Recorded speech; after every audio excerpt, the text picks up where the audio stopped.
잠깐만요. 네. 그러면 지금 이 공문이 언제 나왔다고 했죠? 2022년 8월이요. 아, 22년도 8월. 네. 그러면 그 전에 조합 설립 인가가 난 지금 신현대, 구현대, 뭐 한양아파트 네. 2, 3, 4, 5구역은 상관이 없네요.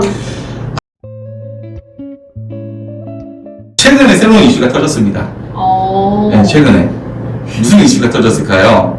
국토교통부가 과거에 건설교통부실을 했던 유권에서 그걸 뒤집어 버렸어요. 네. 그래서 지금 재건축 현장에서 여러 가지 혼선이 발생하고 있는데, 시행령이 어떻게 되어 있었죠? 새로운 부대시설, 복리시설을 건설하지 않는 경우에 상가 조합원에게 아파트를 분양하는 내용으로 규정이 되어 있었던 거잖아요. 그러니까 새로 아파트를 지을 때 상가를 짓지 않으면 상가 조합원에게 아파트를 주겠다. 네. 근데 조합원이 상가를 포기할 때도 포함된다라고 유권 해석했는데, 네. 포함이 안 된다, 이제. 그럼 거의 다 상가를 짓는데 그렇죠. 그럼 못 받게 되는 거잖아요. 그렇죠. 그런 상황이 봐요. 네. 사실 그래서 이 국토교통부가 이 서울고등법원의 판결 내용을 검토했는지는 잘 모르겠어요. 모르겠는데 어쨌든 시행령 규정의 해석을 놓고 구건설교통부의 유권에서 또는 표준정관의 규정과 다르게 해석을 했다는 거죠. 즉 새로운 복리시설을 건설하지 아니하는 경우에만 상가조합원이 아파트를 분양받을 수 있다. 국토교통부하고 서울시하고 이 감사원으로부터 지적을 받다 보니까 2022년 8월에 유권혜택기초에서 이런 걸 만들었어요. 재건축 사업 부대 복리시설 소유자 주택 공급 규정 운영 방안. 운영 방안. 네, 운영 방안. 이걸 만들어서 네. 각 그 관련 부처에 송부를 했대요. 근데 이게 사실 지금 대외적으로는 공개가 안 돼 있어.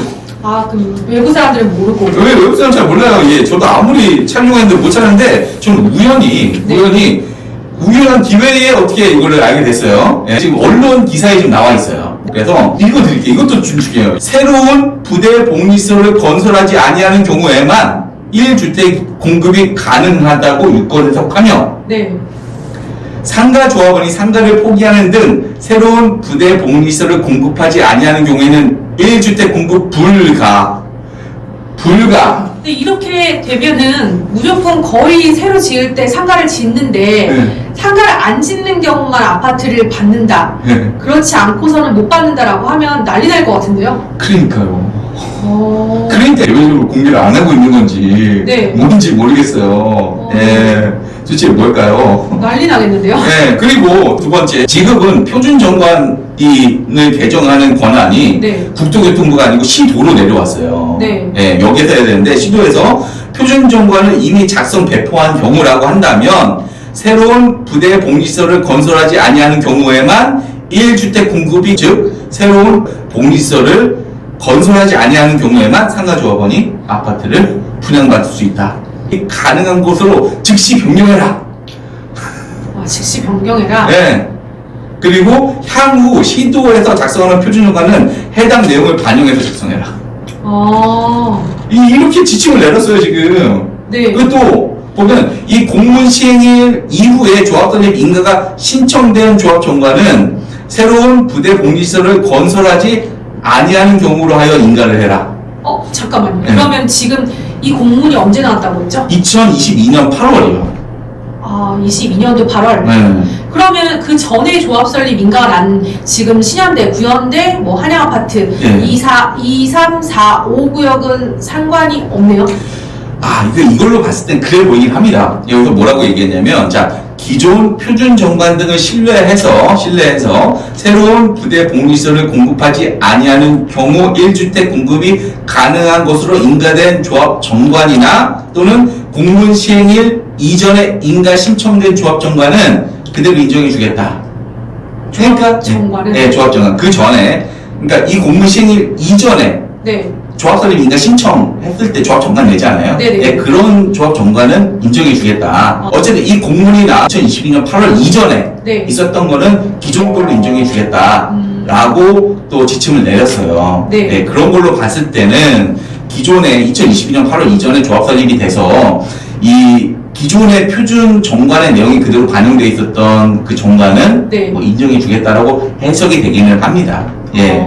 조합 정관의 비율이나 이런 거 상세하게 아직 안 정해도 네. 그냥 조합 정관은 제출을 할 당시가 지금 이 공문 나오기 전이니까 네네. 그 전에 규정에 맞춰서 된다는 말씀이시죠? 예, 그렇죠. 다만 이제 비율은 이 공문이 나온 이후에도 비율은 조정할 수 있어요. 네. 비율 부분은 문제가 안 돼요. 네. 여기에다 핵심적인 문제는 상가를 건설하냐 안 하느냐, 네네. 그 부분 관련된 게 쟁점이 됐던 거예요. 예. 네. 어쨌든 이 공문이 나온 이후에는 결국 상가 조합원에게 새로운 부대시설, 공유시설을 건설하지 아니하는 경우에만 아파트 분양이 가능한 것으로 뭐 이렇게 해석을 해놨다는 거죠.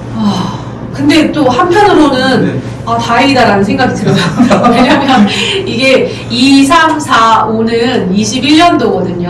뭐 압구정은 그럴 수는 있죠. 네. 근데 지금 사실 재건축 추진하고 있는 데가 압구정 말고도 그렇죠. 이제 앞으로 조합 설립을 앞두고 있는 데들이 꽤 많아요. 근데 예. 뭐 1구역하고 6구역은 아직 조합 설립 인가가 나와 있는 게 아니어서 네. 똑같이 해당 사항이 있는 것 같습니다. 그게 좀 그럴 걱정이긴 수 해요. 있어요. 네. 예. 완전히 공개되어 있지는 않아요. 예. 그래서 이게 좀 어떻게 될지는 저도 국토교통부 입장이 뭔지 네. 잘은 모르겠어요. 예. 그럼 국토교통부 유권 해석과 서울시 재건축 사업, 부대 네. 복리시설 소유자 주택 공급 규정 운영 방안대로라면 앞으로 재건축에서 상가가 지어지면 상가 소유자가 아파트를 받지 못하게 될 가능성이 높아지게 된 거가 맞죠? 사실 이거에 대해서 아직 단정적으로 말씀드리기 어려워요. 예. 아직 국토교통부도 이거에 대해서 명확한 입장을 좀 내놓지 않고 있는 걸로 보이고요. 네. 예. 지자체 내부에서도 좀 혼선이 있는 걸로 알고 있습니다. 만약에 국토교통부가 변경된 유권 해석을 그대로 고수한다. 그렇게 된다면 상가를 건설하게 된다면 먼저 상가를 받고 가액이 남으면 아파트를 받을 수 있다는 거. 네. 예. 그거는 어쨌든 시행령 규정에도 있으니까. 그쵸. 이거는 상가 큰 거 갖고 있는 사람이 가능한 거지 사실은. 그쵸, 그쵸. 작은 거 갖고 있는 사람 같은 경우는 쉽지가 않은 건데요. 네. 예. 오히려 요즘에는 상가를 이제 포기하는 사람들이 많잖아요. 그렇죠. 그러니까 상가를 포기하면 상가를 지음에도 불구하고 상가를 포기한다. 그러면은 아예 아파트를 못 받게 된다는 얘기예요. 그냥 현금 청산? 현금 청산이 되겠죠. 네, 그렇죠. 그러니까 상가만 신청해라. 그렇군요. 예, 특히 작은 물건 가지고 있는 분들은 네. 예, 상가만 신청해라 이렇게 될 수도 있고 사실 근데 이게 지금 아직 혼선이 되게 많은 것 같아요. 예, 뭔가 입장을 딱 내줘야 되는데 예, 입장을 아직 명확하게 이제 공개적으로 얘기를 안 해주고 있으니까 그럼 국토교통부의 네. 유권 해석과 서울시의 지침이 타당한 걸까요? 참 제가 보기엔 개인적으로는 네. 예, 이걸 왜 이렇게 바꿨을까 그동안 네.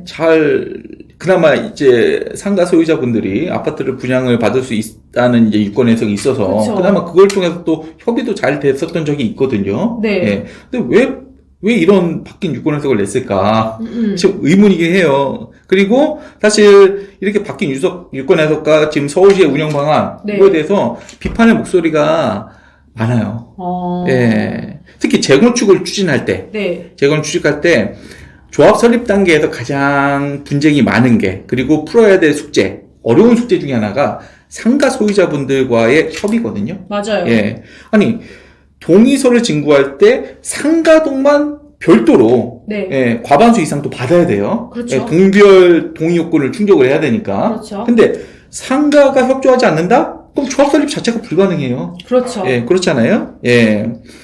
대표적으로 최근에 극적으로 결국엔 타협이 된 대치동 음마 아파트. 네. 얼마나 오래 걸렸어요. 너무 오래 걸렸죠. 너무 오래 걸렸어요. 그 중에 하나가 상가 네. 분들하고의 분쟁 때문이었잖아요. 네, 맞아요. 거기에서 이번에 상가분들한테 이제 아파트 분양 네. 관련된 그 조건은 그 비율 네. 그거 10%로 맞춰가지고 네. 예, 언론 보도 보니까 10%로 했다고 하더라고요. 네네. 예, 그래서 결국 극적으로 합의를 해서 결국 조합 설립한 거 아닙니까? 네. 예. 그럼 조합 설립돼 있는데 지금 이렇게 다른 방향으로 나오면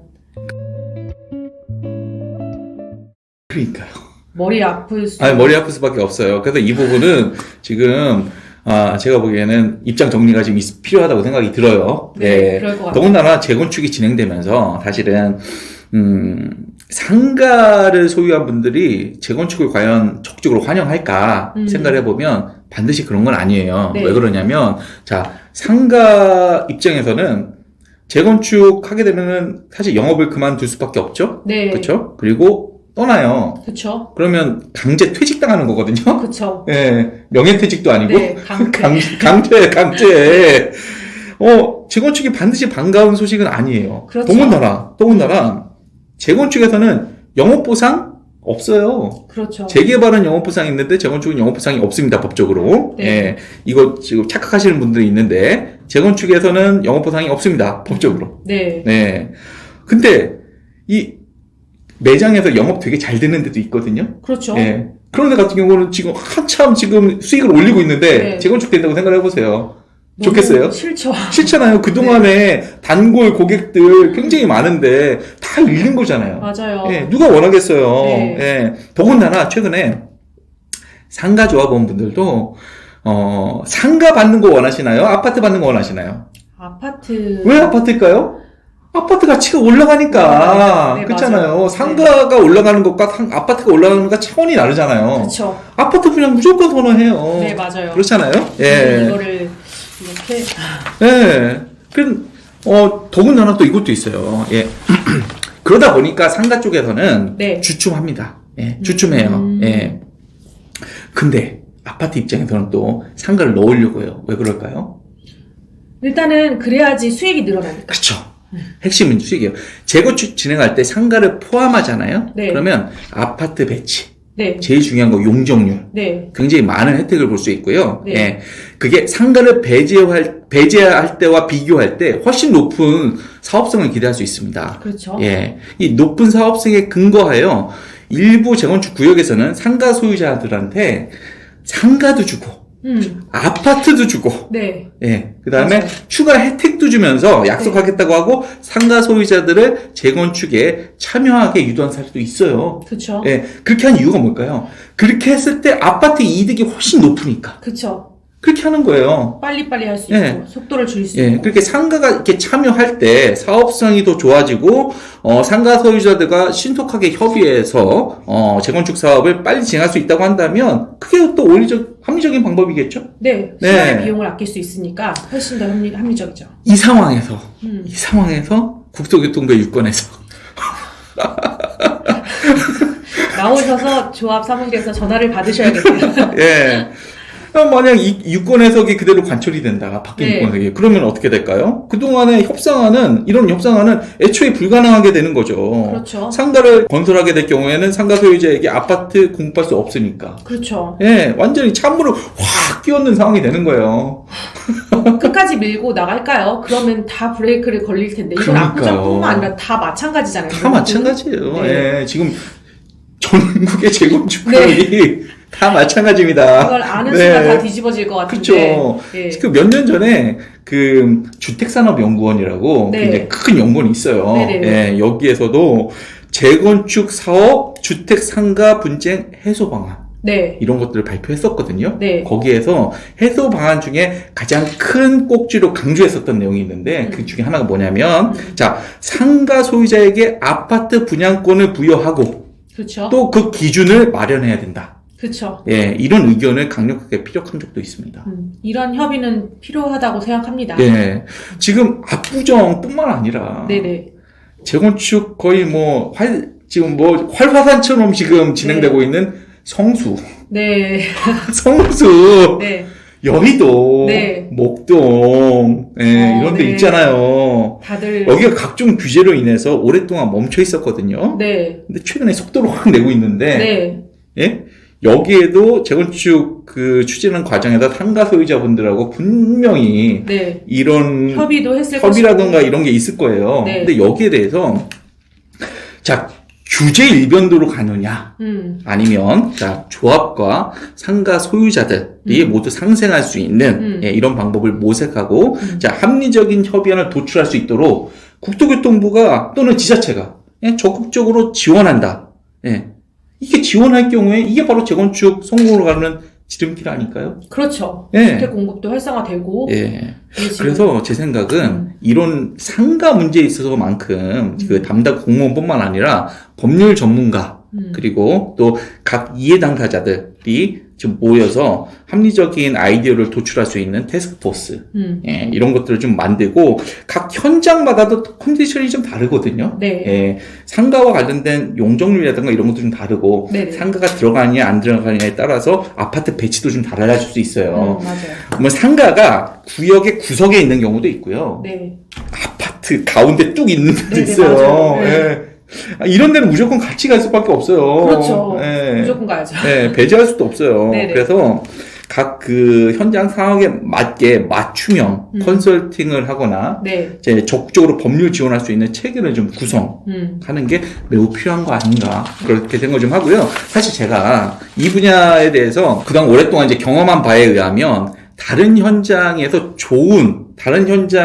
벤치마킹 할 수 있는 좋은 모범 사례들이 꽤 많거든요. 아, 그래요? 네, 있습니다. 예. 그래서 이런 모범적인 사례들을 좀 많이 모아가지고 다른 구역에도 적용을 좀 잘 할 수 있도록, 국토교통부, 그리고 각 지자체 담당 공무원분들께서 좀 적극적인 사고를 해주시고 적극적인 입장을 좀, 잘 만들어주시면 어떨까. 네, 꼭 그리고 필요할 것 그런 같아요. 시점이라고, 예, 개인적으로 생각합니다. 네. 네. 아, 오늘 상가와 아파트 분양에 대해서 네. 한꺼번에 참 많은 것을 공부하는 시간이었습니다. 네. 그래서 좋은 말씀 전해주신 법무법인 센트로의 김정우 대표 변호사님께 정말 감사드리고요. 네, 감사합니다. 네, 앞으로도 약정 수달 TV에서 좋은 정보 부탁드리도록 하겠습니다. 네, 오늘도 시청해주신 구독자분들 감사드리고요. 영상이 도움 되셨다면 좋아요와 구독 그리고 알림 설정 부탁드리겠습니다. 그럼 압구정 수달은 다음 시간에도 좋은 컨텐츠로 찾아뵙겠습니다. 감사합니다. 감사합니다.